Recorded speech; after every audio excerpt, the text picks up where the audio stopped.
One of Monster Hunter's biggest strengths over the years has been its quest system. You accept a quest from the village and are sent into one of many hunting locales. You complete your objective, go home, repeat. Quests were the only way to access the hunting locales and any monsters within them, and as such, they often gave you a generous time limit of 50 minutes to do whatever you wanted. Gather items, kill small monsters, beat a roaming or invading monster on the locale. But ultimately, you still had to fulfill the main objective and go home. But what if you didn't want to do the objective? What if you just wanted to go free hunting? What is free hunting, you ask? Free hunting refers to the concept of hunting a monster in these games without having to take on an official quest, foregoing all the drawbacks and perhaps even the benefits. No feint or time limit, but no official quest rewards either. Monster Hunter games over the years have been experimenting with different methods of achieving this. So today, we're going to discuss how Monster Hunter has handled free hunting mechanics from games like Tri all the way to Wilds.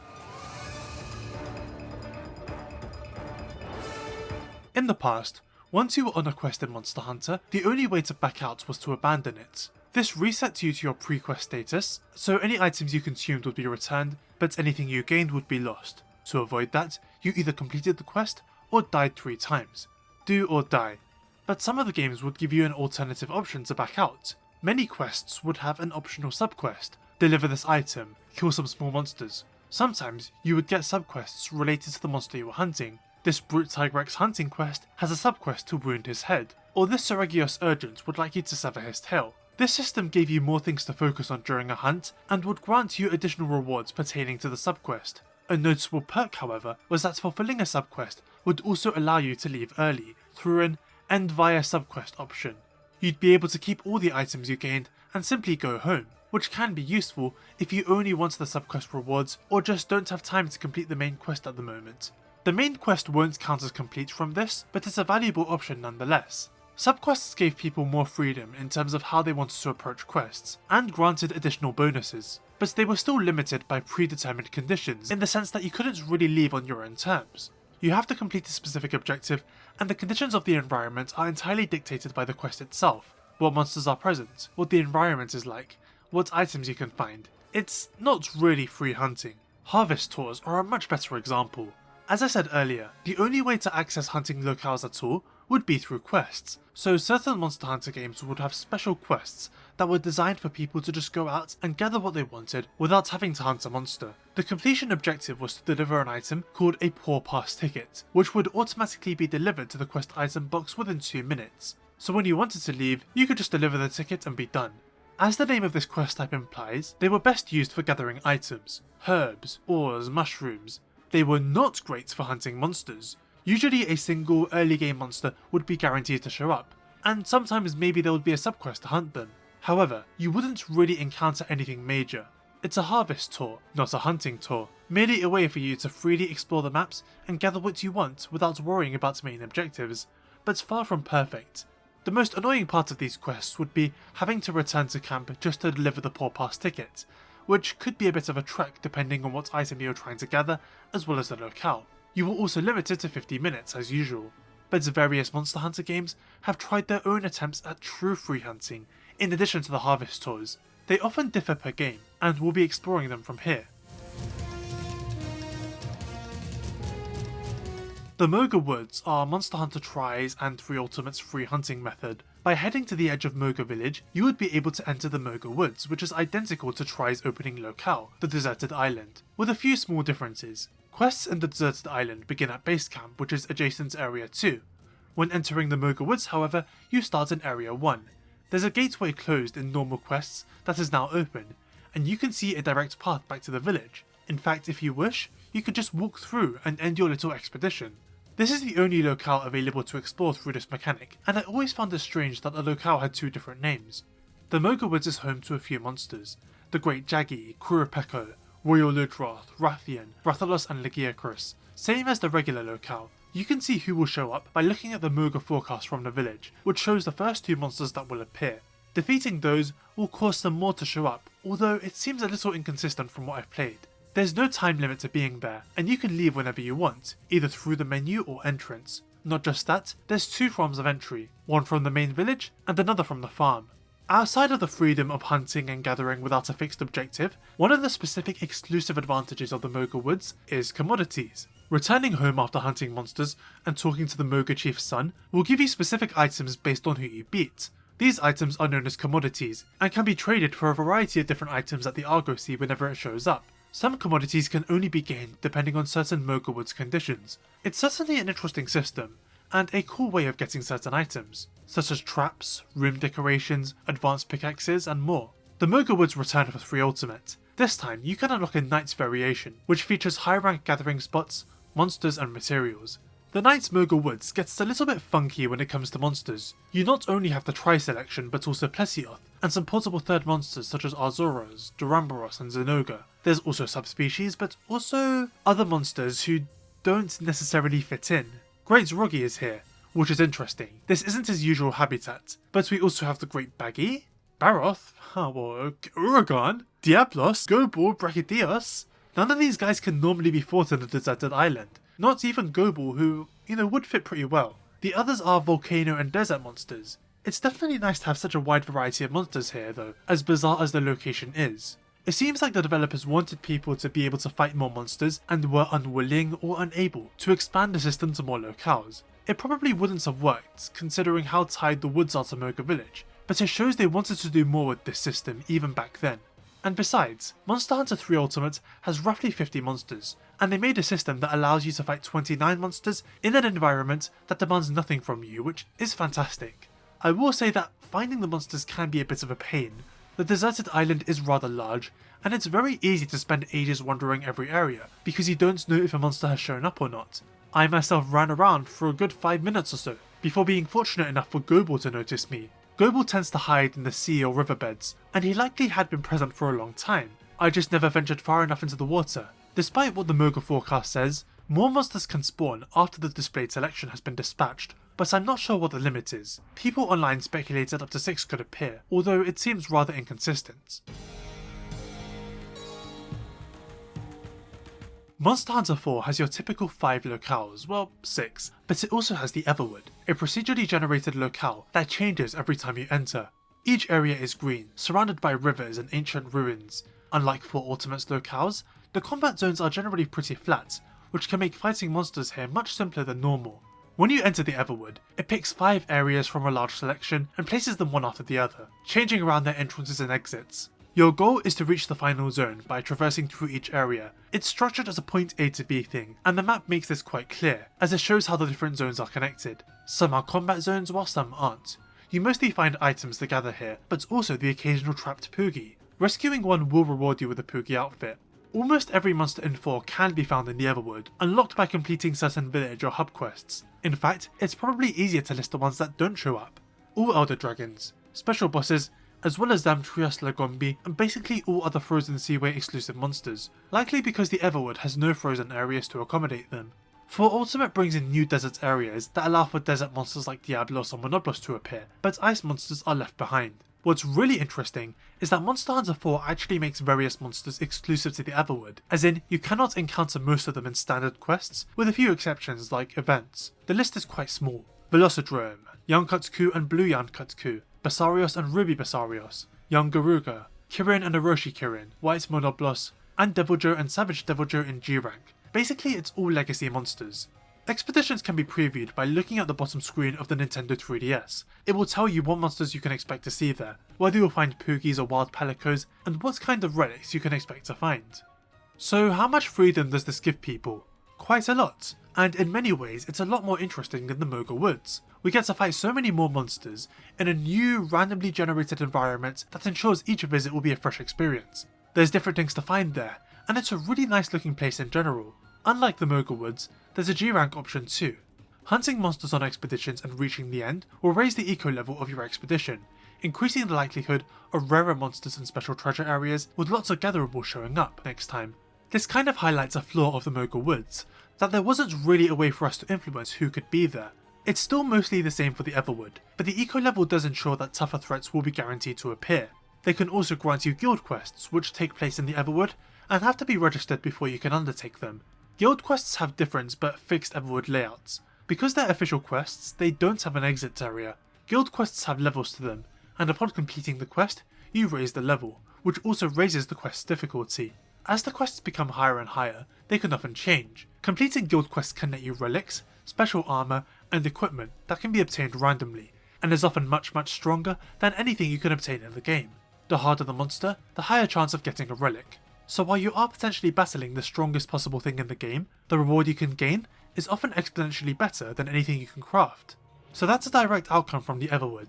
It's worth mentioning that expeditions are solo only, while guild quests can be done solo or multiplayer. They can also be shared with others, so not everyone has to grind expeditions to get the perfect guild quest. They can just ask a friend.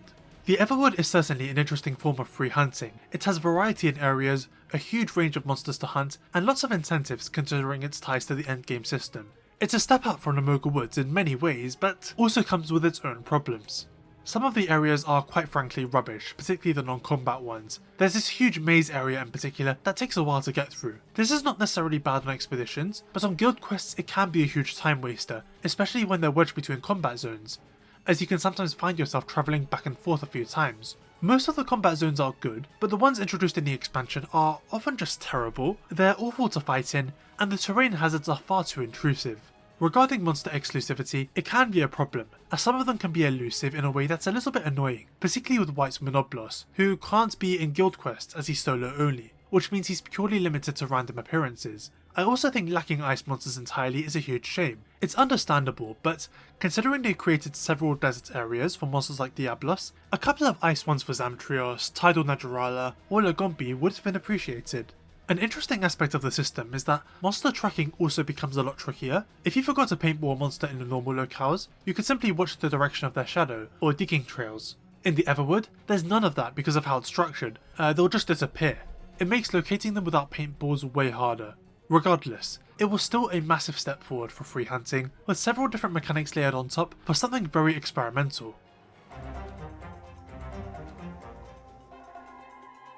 Monster Hunter World brought back expeditions, kind of. Instead of a unique locale, we get to return to something like the Moga Woods. This time, you can simply head into the standard locales and hunt monsters for as long as you want, and that includes every locale in the game. Pretty much all the standard monsters will appear, and in Master Rank, you can even encounter the normal sized Elder Dragons. You can enter the ancient forest from Mastera, similar to the Moga Woods, and head to the Coral Highlands from that funky research base I forget the name of, or you can simply travel to them on the world map. From here, you can see what monsters are present and toggle between low, high and Master Rank very easily. The Moga Woods and Everwood had unique incentives for heading in there, obtaining unique rewards that were otherwise unavailable in standard hunts. The World Expeditions, however, have nothing of the sort. No unique rewards or incentives at all. Is that bad? While some may be disappointed, I still think it's a nice option for people. Nothing too complicated, just simple free hunting. And unlike the previous methods, there is no limit for the amount of monsters that can show up. You can keep going for hours. There is one reward, and that is gaining more investigations, which are randomized quests. They can have different criteria such as targets, time limits, reward money, as well as additional reward items, and they can be played with others. The thing is, they're unlocked by collecting tracks, breaking monster parts, or by just hunting them, which can also be done in the standard quests, so it's not something unique to expeditions or anything. The only problem with expeditions is that, once again, you can't really control who shows up, which is true for previous free hunting methods, but it's not really addressed here either. Allegedly in the early months/year of the game, it was very easy for monsters to just leave mid-hunt, which of course was necessary to let another cycle in, but it would be frustrating for people mid-hunt for their target to just walk out of the locale forever. This could happen in the Everwood too, but in that environment, you could only get 2 monsters at once, and so it wasn't too hard to just kill them all. It was a bit worse here because there's more monsters on different timescales. However, I believe they might have changed it at some point, because when playing now, I had no issue. Monsters stuck around for a very long time and I could really just kill them all. Monster Hunter World also implemented a new mechanic that greatly expands the concept of free hunting. Remember how you could return from a quest in the older games if you had completed a subquest, allowing you to leave early with some reward items? World brings that back, without the subquest requirement. You can just leave freely via a return from quest option. You still lose all items you've used up, but keep any rewards from carving or parts breaks. It's a nice option, and abandoning is still an alternative for proper quests, still with the same function of totally resetting you to your pre-quest state. Rise and Sunbreak also use the same expedition system, going out into a locale, hunting whatever monster is present for as long as you want. This game doesn't have the same type of investigations as World, so you can't gain them here. Rise's expeditions are accessed through the quest menu rather than the world map. They let you choose day or night before entering, although it's dynamic once you're in. And I find that the monster roster here being wider than Worlds lets the system go a little crazier. That game restricted several monsters from appearing, such as Furious Rajang or the Metal Wraths, and while Elder Dragons are allowed, only one other monster may appear at the same time. Rise on the other hand has very few restrictions. Everything except special bosses, rampage apexes, and risen dragons can show up, and there's no limit to who they may appear with. This can make certain locales very fun to just exist in, particularly the Citadel. You can encounter a massive variety of dangerous and fun monsters in this place. Again, there's no real extra incentives to go on expeditions aside from the lack of a time limit, but it's there and it's nice.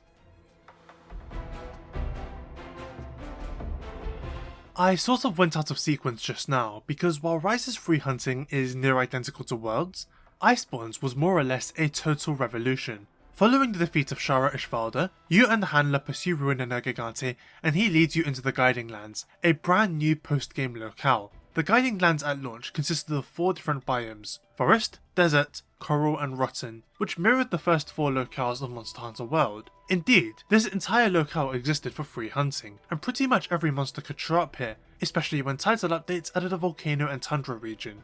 Once you're in the Guiding Lands, there's no time limit. Initially you start off with only basic monsters present. Hunting them will level up their respective regions, which allows for stronger and stronger monsters to appear. Once you're beyond the MR100, this extends to Elder Dragons. Guiding Lands monsters drop special rewards that can be used to either augment weapons or craft layered armor. Fainting does reduce the total rewards, but otherwise you can die as many times as you want, and there's no other negative consequences. After killing monsters, you report to the handler, and this serves as the quest results screen, where you see your ranks rise, levels increase, and receive your rewards. After that, it's back to hunting. With the exception of the eco rating and 4 Ultimates expeditions, which was kind of loose, there wasn't really any way to fully control what monsters could show up on these free hunting expeditions. Iceborne, however, lets you craft specific lures for monsters you faced in a locale, so the monster you desire to hunt can immediately appear. A later update added an item called the Banishing Ball, which causes monsters to immediately leave, which would allow something else to cycle in. What's cool about the Guiding Lands is that the locale is massive, and the biomes blend together quite well, despite the concept seeming quite absurd. What's really cool is that this place has actual lore and backstory, which isn't necessarily true of, say, the Everwood.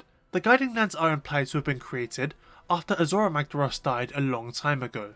Not just that, but Safi Jiva has been shaping the locale through bioenergy, and his boss arena is located very deep into the lands, although inaccessible normally. In terms of monster selection, the only ones that can't show up are special bosses, Furious Rajang, Geratodus and Beotodus. The latter 2 are because there is no shallow water or deep snow, so their fight simply wouldn't work. Which is a shame, but a far cry from Monster Hunter 4 excluding ice monsters from the Everwood. In the Guiding Lands, it is really cool how almost everyone can be here, including Elder Dragons. In Monster Hunter World, they passively affect the environment, such as Volcana causing the air to become misty, or Teostra and Lunastra creating a heat haze. And this happens to the lands as well, as these monsters appear in real time. You can feel the air shift, and I really like that. People have had issues with the Guiding Lands, however. For one, it was quite terrible at launch, requiring an obscene amount of grinding to raise region levels. What's more, is that raising one level would cause another to fall, even when you were hunting in someone else's lands, among other issues. This was alleviated in updates that arrived quite quickly. For example, the ability to lock your region was introduced, as well as manually leveling it down. Things like the Banishing Ball were also post-launch additions and really helped people have a little more control over the system. Today the main issues are the grinding. It does take a fair bit to level up regions to 7. This has caused the locale to be dubbed the Grinding Lands by fans, and updates didn't really shake it. Another issue that's less prevalent on modern hardware, but was quite bad at launch, was the loading times. When you select a normal quest, the game begins preloading it, and after it's done you get a little notification that you're ready to depart. The advantage of preloading is that you can do things while you wait. Check your gear, items, eat, the usual. But it also causes the subsequent loading screen to be a fair bit shorter than it would be normally. You can test this by departing on expeditions. Here there is no preloading, so it will take the standard amount of time. And because you have to sit and wait while it's loading, it does end up feeling a lot longer. This issue is worse for the Guiding Lands, however. With the exception of a couple of quests, such as Raging Brachydios, you'll largely be entering this region the same way you'd enter an expedition, through the world map. This sends you straight in with no preload, so you have to sit through a screen. On my own hardware, a pretty good PC with an SSD, it's not so bad. Longer than average, but I've dealt with worse. On the launch consoles, the PlayStation 4 or Xbox One, however, it could take ages. Loading times are genuinely a huge disadvantage with free hunting in Monster Hunter World, but it's not really an issue on next-gen systems such as the PS5 or, again, current PCs. In many ways, the Guiding Lands were the biggest leap ever for free hunting mechanics. Having a bespoke locale where every type of monster could be present went beyond what Monster Hunter Tri, 3 Ultimate or 4 Ultimate were trying to achieve. Almost the entire roster could hang out here, and you had precise methods of controlling who was present and who needed to go. Not just that, but the lands also have major story significance in a way the others don't, which is nice. The main problems come from excessive grinding and loading times. Much of the older problems were done away with, thanks to solid updates from Capcom, and the loading times aren't really an issue for the majority of the player base today. They're just worth mentioning, since they were an issue back in 2019.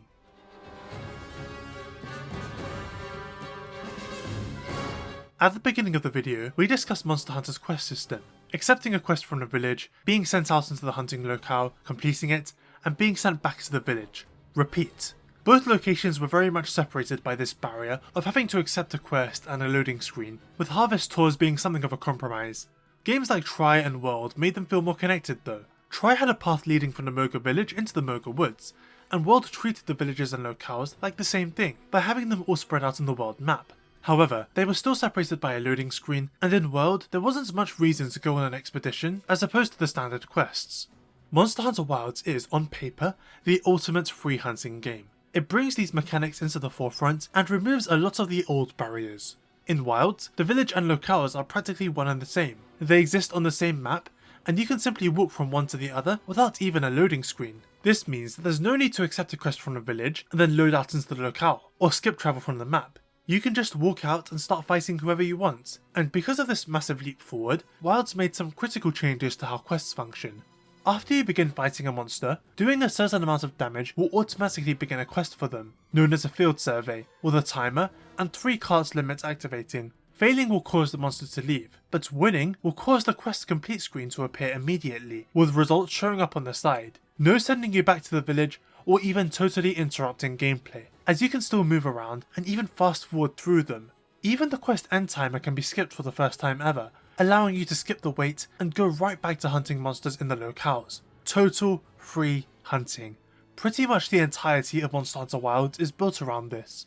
In the older games, locales were limited to 2 large monsters at once. World and Rise extended it to 3, and that includes for the Guiding Lands. Wilds brings the total to a whopping 8 at once, all existing in the same place, all capable of being hunted. Hunters have a mount called the Sacred that can be used to instantly provide quest items, so there's no need for the traditional item box, which makes starting a quest from anywhere a much smoother process. On paper, this is free hunting taken to the extreme, but it's not like the Guiding Lands in the sense that there's still 5 total distinct locales, rather than a single large multi-biome one.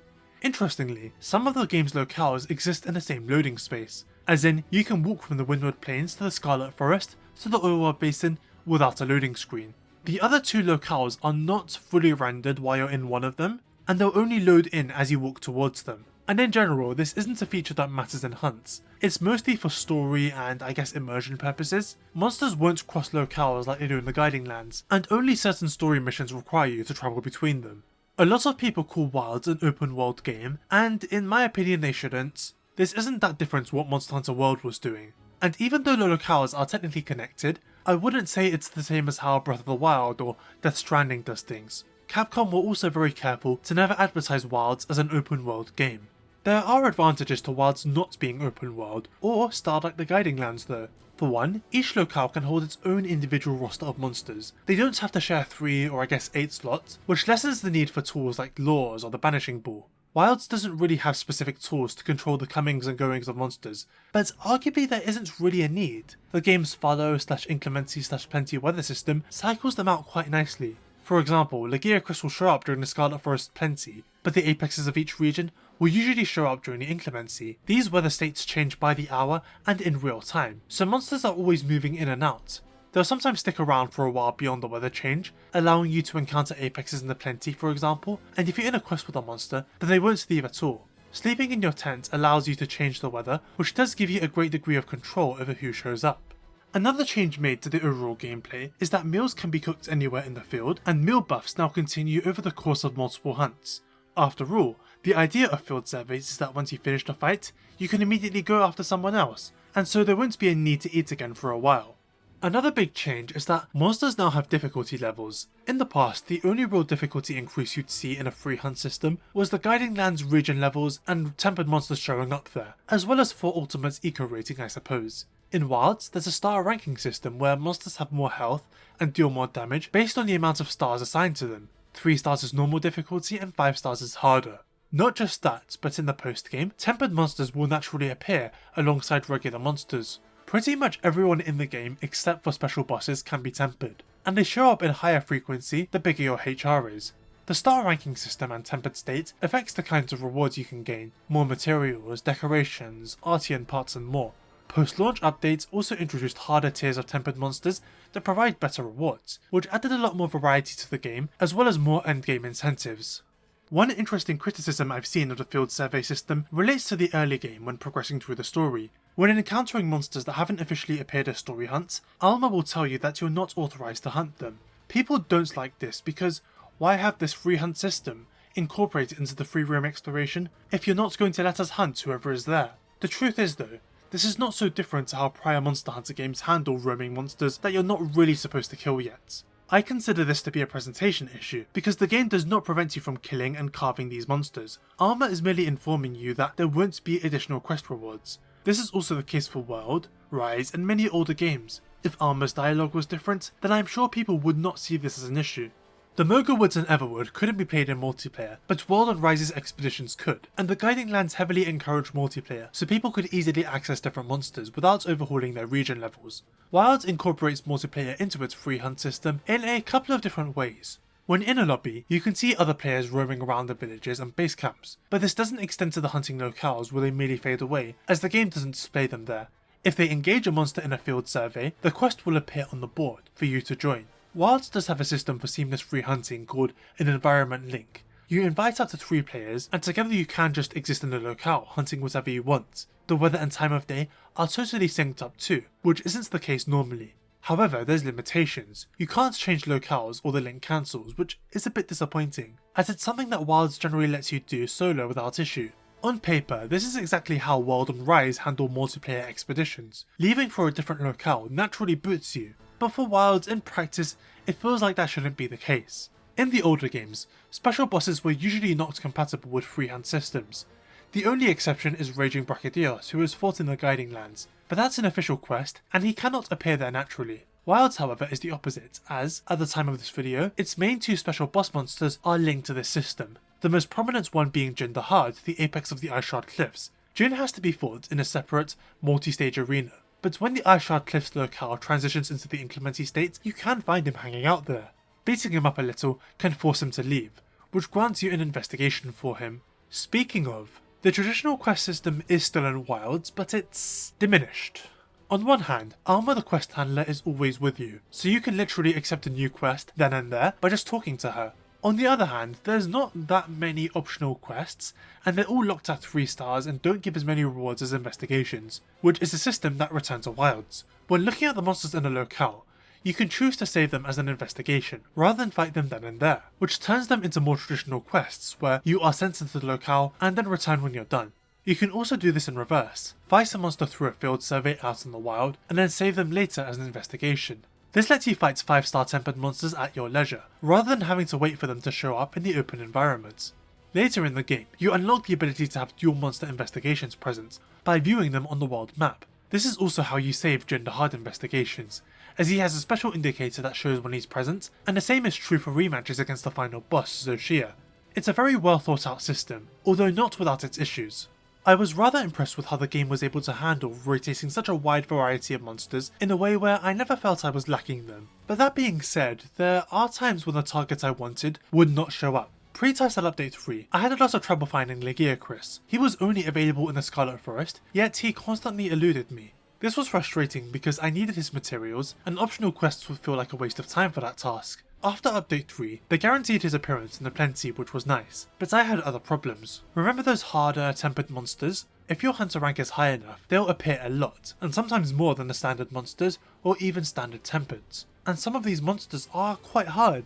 I would wait ages for Lagiacrus to appear, and when he did, it would be the most difficult version, which was a problem as I had little experience with him. There's no way to make the game lean towards standard monsters or standard tempered or high level tempered. It just decides for you, and it could definitely do a better job. The solution for this is either optional quests, which are heavily diminished, or going online and hoping someone else has a quest, which is very likely more often than not, but unfortunate for those who would rather go solo.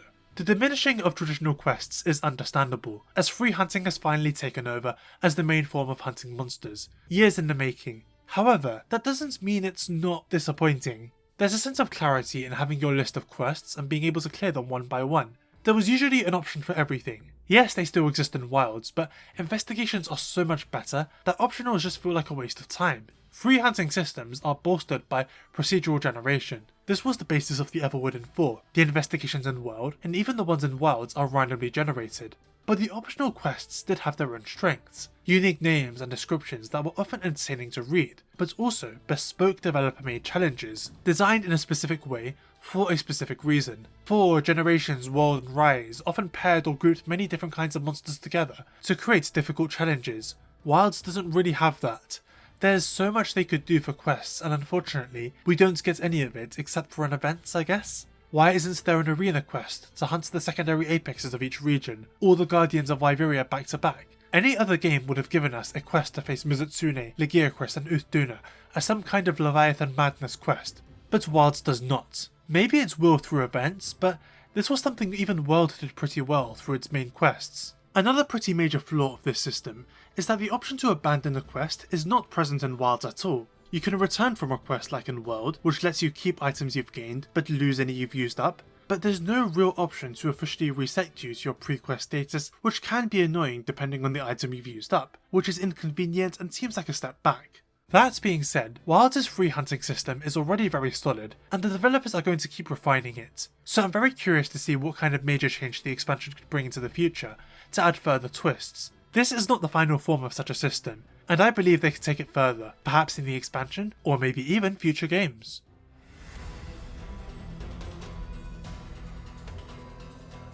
The evolution of free hunting mechanics has been interesting. Monster Hunter locales exist to house the monster you're undertaking a quest to hunt, or the items you're there to gather. You're only there to complete the objective and then you're booted out. Free hunting mechanics instead let the locales exist as something like a hub, or dare I say open world, that you can just exist in. I wanted to explore how such a mechanic had changed for each game. I think the Moga Woods were pretty good, albeit limited by only the deserted island being available. The Everwood was a really fun idea, and it was cool how it linked to the endgame guild quest system, although the total exclusion of ice monsters was a shame, and some of the random zones were annoying to traverse.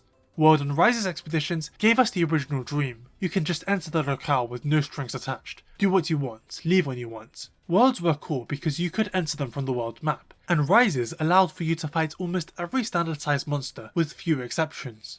I think the Guiding Lands were a really wild evolution too. I think if I vibed with Iceborne more, I really would have loved this place. It really is designed for you to spend hours there, and the way you have so much control over what monsters show up makes it the perfect place to keep hunting. The leveling system is a bit long, but there are ways around it, such as by connecting to a friend's Guiding Lands to keep going. And then Wilds, the free hunting game. In my Wilds review, I talked about Wilds being a next-gen leap, in the sense that something like this was only possible on new hardware, to let us move between base camps and hunting locales without a loading screen. At the beginning of the video, I described free hunting as being able to hunt monsters without having to rely on quests, foregoing all the drawbacks and benefits they provide. I described Wilds as the free hunting game, but under the definition I provided, it kind of isn't, because there's no way to fight monsters without a quest initiating. They didn't necessarily follow previous free hunting precedents. Instead, they took the way free hunts let us roam the locales freely, and seamlessly incorporated the quest system there, in the form of field surveys.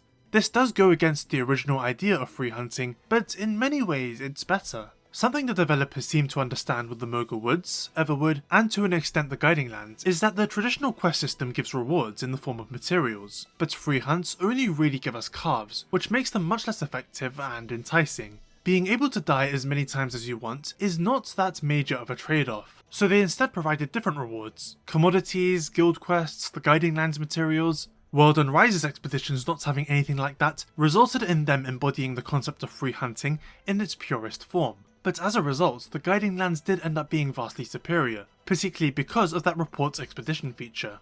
So then we look at Wilds combining the free roam aspect while providing real quest rewards that differ based on monster caliber. It does make the field survey system a lot more cohesive and interesting. We get to freely explore the locales at our leisure, but also get substantial normal rewards from hunting monsters. Having a cast limit goes against free hunting completely, but it's a worthwhile compromise.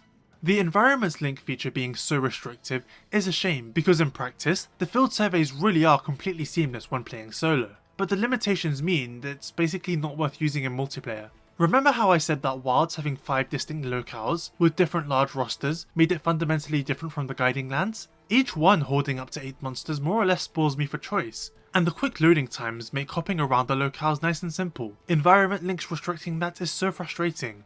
I feel like I understand why it's like this. The game may not have the infrastructure to have multiple simultaneous synced up hunts across multiple locales, especially if they're not all loaded in.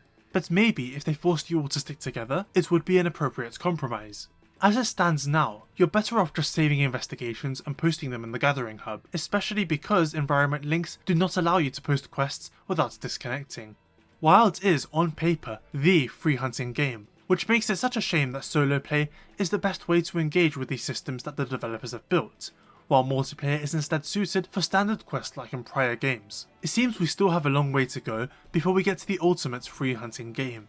However, Wilds still made fantastic strides, and as it stands, I really enjoy the loop of this game. The seamlessness of it all is so fast and oddly suited for pick up and play sessions, despite it being a console game. And the truth is, they were never going to get these systems right first try, and I think they will improve substantially later down the line, if not in Wilds, then a future game. So what do you all think of the concept of free hunting in Monster Hunter? What are your thoughts on expeditions, Moga Woods, the Everwood, guiding lands, and of course, Wilds' approach? I'm curious to hear what you think about all of them really, because they're all so different and people likely have different histories with them. I myself spent a lot of time in the Everwood for instance.